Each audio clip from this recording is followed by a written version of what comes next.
Tempo, o ativo que cada um de nós gostaríamos de comprar, mas não está disponível. Hoje você vai ouvir falar sobre a grande farsa e a grande queda do Hollywood. Olá pessoal, para a continuação do caso, e hoje a gente vai falar sobre o Michael Jackson. Cara, você pode observar que o quarto tá um pouco bagunçado, tá? Eu mudei agora, então algumas coisas a gente ainda não conseguiu colocar no lugar, beleza? Pessoal, então, Michael Jackson, para quem não sabia, ele era amigo da Mariah Carey, tá?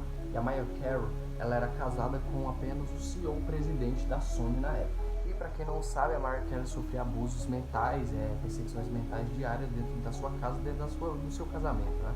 Então, o casamento dela foi marcado por esses abusos mentais, essa perseguição obsessiva do CEO, presidente da Sony na época.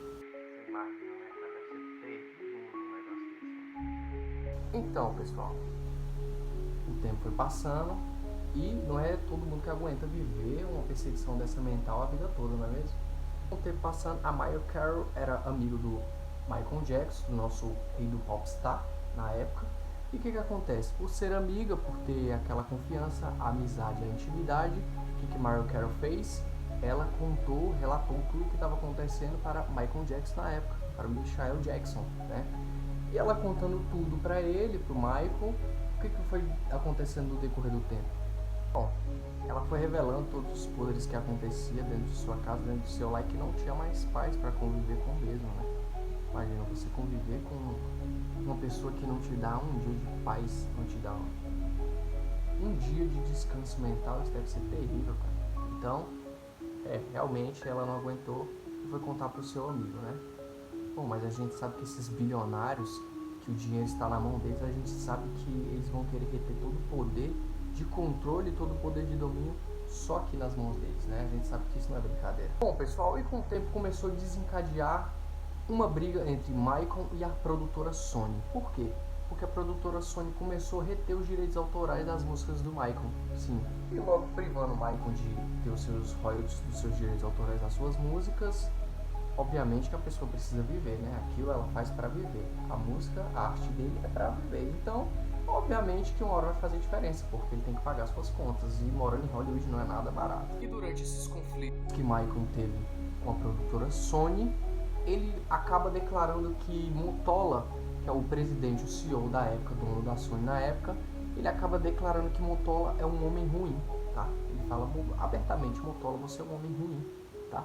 Por querer, né, prejudicar, por querer me atrasar. Cara, quem não lembra dessas imagens enigmáticas? Porque, cara, eu quando era criança, pra mim isso era como se eu me sentisse abraçado, tá? Pra mim, o meu primeiro ídolo da música foi o Michael Jackson, tá? Quando eu tava no meu auge ainda do ensino fundamental, cara, sim, o Michael Jackson pra mim era o melhor de todos. Eu ia pra casa de um colega meu, porque na época eu não tinha tanta condição. E esse meu colega, ele tinha o CD, o DVD o CD, na verdade, né? Tinha o CD, o disco do Michael Jackson, e ele botava pra tocar lá na televisão lá, cara, e eu vi o rei do pop dançando, fazendo todas as suas coreografias. Cara, eu amava aquilo, porque na época eu fazia aulas didáticas que a própria escola fornecia, que na época era chamado de Mais Educação. Você fazia gratuitamente, você tinha direito a fazer aula de dança, aula de capoeira, você tinha direito a fazer aula de artes, vários tipos de aulas que não tem aulas convencionais, né, de matemática, português, esse tipo de aula que a gente vê na escola naturalmente, né? E por eu gostar muito de dança na época, dançava muito hip hop, eu era fã de hip hop, se na verdade sempre fui. E dançava muito hip hop, cara. Isso pra mim, eu tinha que estar fazendo aquilo que era o que eu amava, tá? E por eu amar muito dança, por amar muito o rei do pop, esse meu colega me convidava muitas vezes pra ir pra casa dele, que a gente brincava e, cara, muitas vezes a gente parava, cara, vamos assistir um vídeo do Michael Jackson dançando, vamos assistir Thriller, vamos assistir fazendo as danças dele. Cara, eu amava as danças do Michael. Sim, eu tentava imitar elas na escola, mas muitas davam errado. A única que eu consegui acertar até hoje foi o passinho pra trás, se eu não me engano, no Moonwalk. Cara, era sensacional aquilo. E quando a gente via aquelas imagens do Michael com crianças, cara, a gente se sentia abraçado por ser criança e falar, cara, ele dá atenção pra nós que somos pequenos, sabe? A gente se sentia abraçado, a comunidade de crianças se sentia abraçado por isso. porque a gente sabe que não é todos os artistas que dão essa relevância para a criançada. Sim, mas por que toda essa aproximação do Michael com a criançada? Cara, o Michael, ele deixa claro, ele declara que por que ele aproximou tanta criançada assim dele? Com o intuito de proteger a criançada exatamente da grande mídia, proteger a criançada exatamente de toda essa indústria que é muito suja, a indústria hollywoodiana. E, por fim, proteger o mundo, né? Porque a gente sabe que o mundo não é nada bom. Eu quero proteger a minha família, eu quero proteger os meus irmãozinhos, eu quero proteger todos a quem eu amo, imagine vocês, entende? Então, ele já pensava, ele sabia o que ia acontecer por trás. Então ele pensava em proteger a criançada. Bom, eu acho que na época muitos de vocês até viram, né? Acompanharam o próprio Michael botando máscaras do Homem-Aranha no rosto dos seus filhos. Sim, ele alegava que isso era para proteger os filhos dele da grande indústria da música, porque ele não sabia o que poderiam fazer até com o rosto dos filhos dele, não sabia o que poderia fazer com os filhos dele, revelando as identidades dos mesmos. Então, ele resolveu privar a vida dos seus filhos. É igual a gente vê na própria mídia brasileira, o próprio cantor Matuê. O Matuê não gosta de inserir tanto seu filho no mundo artístico, no mundo musical. Isso é uma forma de preservar a criança, proteger a criança e tirar, obviamente, o rosto da criança da internet, porque a gente sabe que a internet hoje não é um mundo, não é um lugar bom de se estar, e muito menos inserindo crianças. E o que acontece? Um pouco depois do Michael entrar em conflito com o Mottola, o presidente da Sony, o que acontece?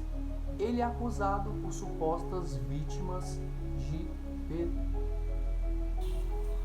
Exatamente, ele é acusado de Cara, ele foi acusado de pedofilia na justiça, que o Michael teve zero afeto com essas crianças de conotação sexual, tá? Zero. No caso, essas supostas vítimas, 90% delas foram comprovadas que elas foram falsamente, arduosamente pagas para poder acusar o rei do popstar. Entra todo nesse embaraço quem? A Oprah. A Oprah, para quem não sabe, ela é como se fosse uma Eliana, como se fosse um Abravanel, só que dos Estados Unidos, tá? A Oprah tem muita relevância lá, tem seu programa, ela tem uma relevância altíssima, como se fosse uma Eliana, por exemplo. A Oprah, ela foi uma das pessoas que mais criticou o Michael, tá?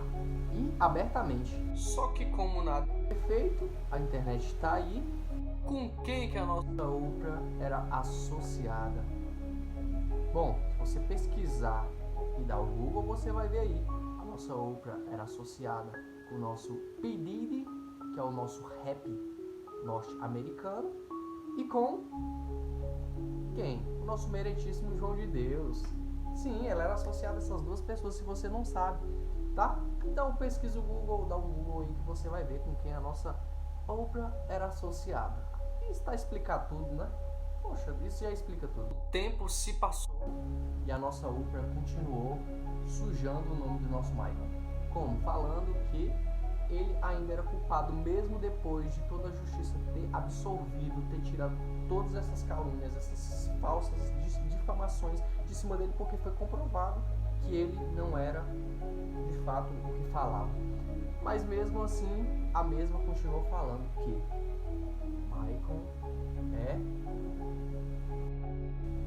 Só que foi comprovado. E por que ela continuou falando isso? Exatamente para tirar o foco das pessoas que eram de fato os culpados. Por quê? Porque a alta cúpula, que são as pessoas que praticam enigmaticamente coisas terríveis, passa despercebido, enquanto os que não tem nada a ver sofrem por conta dos ruins. E para terminar, eu deixo essa frase reflexiva para sua mente. O mundo não será destruído pelos que fazem o mal, mas por aqueles que olham e não fazem nada.